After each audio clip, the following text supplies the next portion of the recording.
Mu Bwakabaka bwa Kamuswaga we yatise Katikkiro Weyidi Kiwanuka akuutidde abakooki okwettanira okulunda enjuki olw'embeera nti zo tezibaako sizoni y'ekyeya nga bwe kibakozesezza ennyo emyezi gino. Katikkiro Kiwanuka okwogera ebyo abadde mu kulambula emirimu mu ggombolola y'ekifamba ezikola kooki mu Bwakamuswaga era ng'eno ssentebe w'ekibiina kya Twezimbe Group Pius Lubega annyonnyodde ng'enjuki we zifuna ennyo. Tulunze enjuki okumala emyaka kati tugenda emyaka 8 nga twegasse. Twasooka kulunda individual mu sekindomu kati twegatta.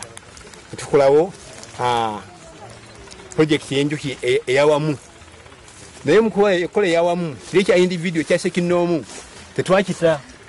Buli omu yasigala ayinayo mizinga 5, mizinga 6, mizinga 7. Tetwagenda kwesanga project efuna nnyo era ngo abantu batera kweyambisa nti efuna kiralu kubanga fe kati ngokugeza mu biseera tubadde mu biseera bya musana abali mabumonde abali mabijanjala abali mabikijjo nabyafudde naye abenjuki fragenze bugezi mu maaso era twafunye harvest.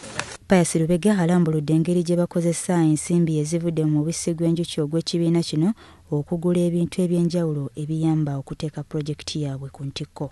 Eno apia ya group tutunda nga tujje emitwalo bwegiti tukiteeka ku account tukole bwe tugigaziako bano buli omu aleeta tulina ekitabo nze ndeeseeyo liters 3 nze ndeeseeyo 6 tutunde kusene mmeka tunze bwezi netugabana buli omu natwale n'akanyize naye nga yeeno tugiinvestingamu something. Mu kulambula ggombolola ekifamba Katikkiro Weyidi Kiwanuka asisinkanye abalunzi b'enjuki abeegattira mu kibiina kya Twezimbe Group ku kyalo Mbirizi ekiri mu muluka gw'Emmanya mu ggombolola y'ekifamba mu Kooki.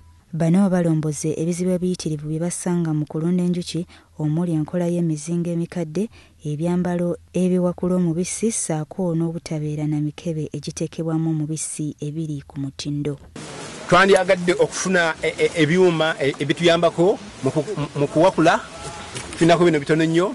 Twandyagadde okufuna ebyuma ebituyambako mu kusengejja omubisi ogwo bita hand pressures bwe biri awo. Twandyagadde okufuna filter nga nofulumya omubisi nga gwegwo teguddibwamu. Ebyo tukyalakinga naye nga gw'omulimu gw'okwongeza okugaziya tukyagwagala nnyo era tukyagenda mu maaso mpolampola okusinza ku nfuna yaffe. Containers twandyagadde okufuna different sizes capacities ezenjawulo eno liter twandyagadde half liter oba grams 5 like that naye kubivuganyako bya bbeeyi eno liter ya mitwalo 2.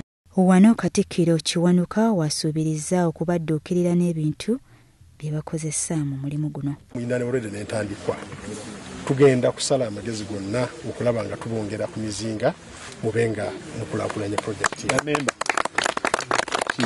nti omubisi kyengumanyiiko nti kumpi ddagala enjuki zigenda zijja ku buli kimera ate eddagala liva mu bintu bino kale tujja kusala amagezi ng'Obwakamuswaga tunoonye akatale tusobole okuba nga tuwagira gurupu eno omulimu guno gusobole okukola ki. Katikkiro Weyidi Kiwanuka abasuubizza okubayamba mu bintu ebirala eby'enjawulo ng'ekibiina era wano wasinzidde n'akubiriza abakooki okudda mu kulunda enjuki okulwanyisa obwavu obukudde ejjembe. Mpozi n'okukubiriza abakooki abalala bayigire ku kino nti olina kyokoonyeeko nti projekiti eno omusana gukoseza nnyo kooki. Actually nange naakazuukuka singa twakubiriza abantu ne bakola kino singa oba oluusi tebali mu kukaaba bwavu. Enteekateeka ez'Obwakamuswaga okulambula amagombolola zikyagenda mu maaso mu magombolola amalala.